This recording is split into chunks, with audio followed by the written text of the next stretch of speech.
ಎಲ್ಲ ಗಣ್ಯರಿಗೆ ಧನ್ಯವಾದಗಳು ಹಾಗೂ ಬಹುಮಾನವನ್ನು ಪಡೆದುಕೊಂಡಂತಹ ಎಲ್ಲ ವಿಜೇತರಿಗೂ ಅಭಿನಂದನೆಗಳನ್ನು ಸಲ್ಲಿಸುತ್ತಿದ್ದೇವೆ. ಶ್ರೀಯುತ ದರ್ಶನ್ ಧ್ರುವನಾಯಕರವರೇ ಹಾಗೂ ಈ ಕಾರ್ಯಕ್ರಮದಲ್ಲಿ ಆಸೀನರಾಗಿರ್ತಕ್ಕಂಥ ನಮ್ಮ ಜಿಲ್ಲಾ ಪಂಚಾಯತಿ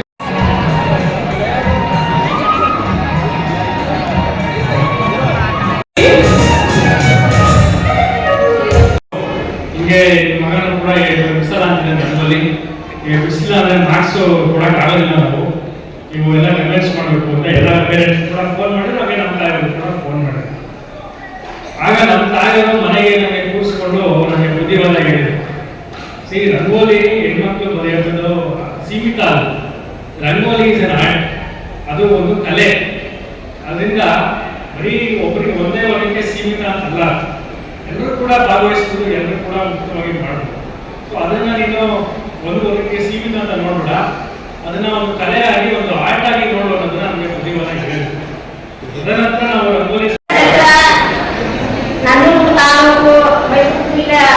ರಾಮಲಿಂಗ ಬಂದಿರಂತ ರಾಮಲಿಂಗಮ್ಮ ಅಂತ ನನ್ನ ಹೆಸರು. ಈ ಗೃಹಲಕ್ಷ್ಮಿ ಬುದ್ಧಿಯಿಂದ ನಮ್ಗ ಎಲ್ಲ ಅನುಕೂಲವಾಗಲ್ಲ. ಶೌಚಾಲಯದಿಂದ ನಾವು ಶೌಚಾಲಯ ಕಟ್ಕೊಂಡಿರ್ಲಿಲ್ಲ. ನಾವು ಕೈ ಕಡೆ ಹೋಗ್ತೀವಿ, ಅಲ್ಲಿ ಶೌಚಾಲಯ ಮಾಡ್ಕೊಂಡಿನಿ. ನಮ್ಗೆ ಆಸ್ಪತ್ರೆ ಖರ್ಚಿಗೆಲ್ಲ ಈ ಗೃಹಲಕ್ಷ್ಮಿ ಬುದ್ಧಿಯಿಂದ ನಮ್ಮ ಜೀವನ ಆಯ್ತಾರ. ಎಲ್ಲ ಮಹಿಳೆಯರಿಗೂ ಸೌಲಭ್ಯ ಮಾಡಲಿ ಅಂತ ನಾ ಎಲ್ಲ ಕತೆ ಆಗಿದೆ.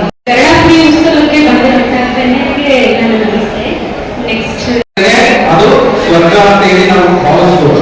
ಈಗಾಗಲೇ ಹೇಳ್ತಾ ಇದ್ರು ಒಳರೋಗಗಳ ಕಂಡ ಅಂತೇಳಿ. ಅಂದ್ರೆ ಮನುಷ್ಯರಿಗೆ ನಮಗೆ ಕಣ್ಣೆದುರುಗಡೆ ಕಾಣುವ ರೋಗಗಳಿದೆಯಲ್ಲ, ಈಗ ಚರ್ಮ ವ್ಯಾಧಿ ಅದು ಕಣ್ಣಿಗೆ ಕಾಣುತ್ತೆ, ಇಲ್ಲ ಅವನು ಏನೋ ಸ್ವಲ್ಪ ಹುಷಾರಿಲ್ಲ ಅಂತ ಒಂದು ಮುಖಭಾವದಲ್ಲಿ ಗೊತ್ತಾಗುತ್ತೆ. ಆದರೆ ಯಾವುದಾದ್ರೂ ವ್ಯಕ್ತಿಗೆ ಅವನು ಇನ್ನೊಬ್ಬರ ಹೇಳ್ಕೊಳ್ಳೋಕ್ಕಾಗದೇ ಇರೋ ವೇದನೆಗಳಿದ್ರೆ, ಮನೋವೇದನೆಗಳಿದ್ರೆ, ಆ ರೋಗಗಳಿದ್ರೆ ಅದಕ್ಕೆ ಒಂದು ಮದ್ದಾಗಿ ಇರ್ತಕ್ಕಂಥವರು ನಮ್ಮ ನಂಜುಂಡೇಶ್ವರ ಸ್ವಾಮಿ. ನೀವೆಲ್ಲ ಪುಣ್ಯ ಮಂತ್ರವನ್ನು ಯಾಕೆ ಹೇಳ್ತೀನಿ ಅಂದ್ರೆ, ಕಾಶಿ ಉತ್ತರ ಭಾಗದಲ್ಲಿ ಇದೆ, ಅಲ್ಲಿ ಹೋಗ್ಲಿಕ್ಕೆ ಯಾರಿಗೆ ಆಗಲ್ಲ, ಪುಣ್ಯವನ್ನು ಸಂಪಾದನೆ ಮಾಡ್ಲಿಕ್ಕೆ ಆಗಲ್ಲ ಅಂತವರೆಲ್ಲರೂ ಸಹ ನಮ್ಮ ನಂಜನಗೂಡಿಗೆ ಬಂದು ಇಲ್ಲಿ ಕಪಿಲಾ ನದಿನಲ್ಲಿ ಮುಳುಗಿ ನಂಜುಂಡೇಶ್ವರನ ಸನ್ನಿಧಿಗೆ ಬಂದ್ರೆ ಅದು ಸಹ ಕಾಶಿಯಷ್ಟೇ ಪವಿತ್ರ, ಅಷ್ಟೇ ಪುಣ್ಯ ನಿಮಗೆ ಸಿಗುತ್ತೆ ಅಂತ ಹೇಳ್ತಾರೆ. ಅದಕ್ಕೆ ಇದೆಲ್ಲ ದಕ್ಷಿಣ ಕಾಶಿ ಅಂತ ಕರೀತಾರೆ.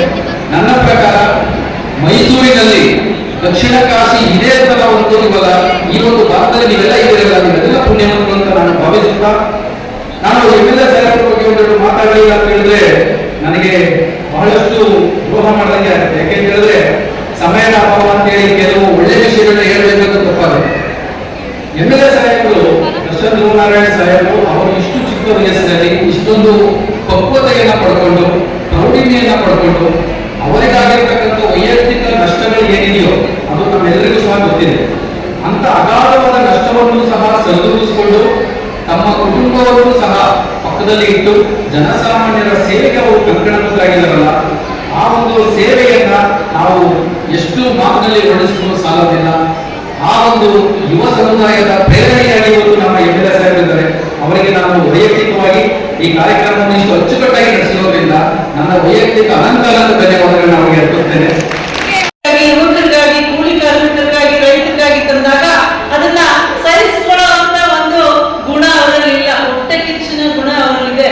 ಯಾವತ್ತೂ ಕೂಡ ಬಡವರ ಪರವಾದಂತಹ, ಮಹಿಳೆಯರ ಪರವಾದಂತಹ, ಎಲ್ಲ ವರ್ಗದವರ ಪರವಾದಂತಹ, ಯುವಕರ ಪರವಾದಂತಹ ಕಾರ್ಯಕ್ರಮವನ್ನು ಅವ್ರಿಗೆ ಕೊಡ್ಲಿಕ್ಕೆ ಆಗಿಲ್ಲ.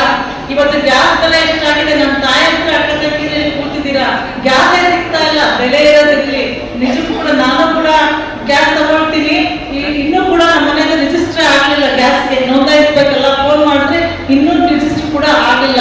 ಇಂಥ ಪರಿಸ್ಥಿತಿಯನ್ನ ಒಡ್ಡಿರ್ತಕ್ಕಂಥ ಒಂದು ದೇಶದ ವ್ಯವಸ್ಥೆಯಲ್ಲಿ ನಾವು ಜೀವನ ಮಾಡಬೇಕಾದ್ರೆ 2014ರಲ್ಲಿ ಇದ್ದಂತಹ ಗ್ಯಾಸ್ ಬೆಲೆ ಎಷ್ಟೊಂದು 13ರಲ್ಲಿ ನಿಮ್ಗೆಲ್ಲ ಗೊತ್ತು.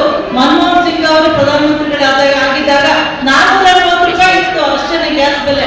ನೀವು ಬೇಕಿದ್ರೆ ಅದನ್ನ ಚರ್ಚೆ ಮಾಡಿ ಮತ್ತು ಅದನ್ನ ನೀವು ಕೂಡ ವರದಿಯನ್ನ ತರಿಸ್ಕೊಳ್ಳಿ. ನನ್ನ ಮಾಧ್ಯಮದ ಸನ್ಮಿತ್ರರು ಇಲ್ಲಿದ್ದೀರಿ, ನೀವು ಕಣ್ತರಿಸ್ತಕ್ಕಂಥ ಕೆಲಸವನ್ನ ಮಾಡತಕ್ಕಂಥ, ಸಂವಿಧಾನದ ಅಂಗವಾಗಿ ಕೆಲಸ ಮಾಡ್ತಕ್ಕಂಥವ್ರು, ನೀವು ಇಂಥ ಒಂದು ವಿಚಾರಗಳನ್ನ ಜನಪ್ರಿಯ ಮೂಡಿಸೋದ್ರಲ್ಲಿ ಹಿಂದೆ ಬೀಳಬಾರ್ದು. ದಯವಿಟ್ಟು ಸತ್ಯ ಮತ್ತು ಸುಳ್ಳು, ಸತ್ಯ ಯಾವಾಗಲೂ ಗೆಲ್ಲಬೇಕು, ಸುಳ್ಳು ಸೋಲ್ಬೇಕು. ಆದ್ರೆ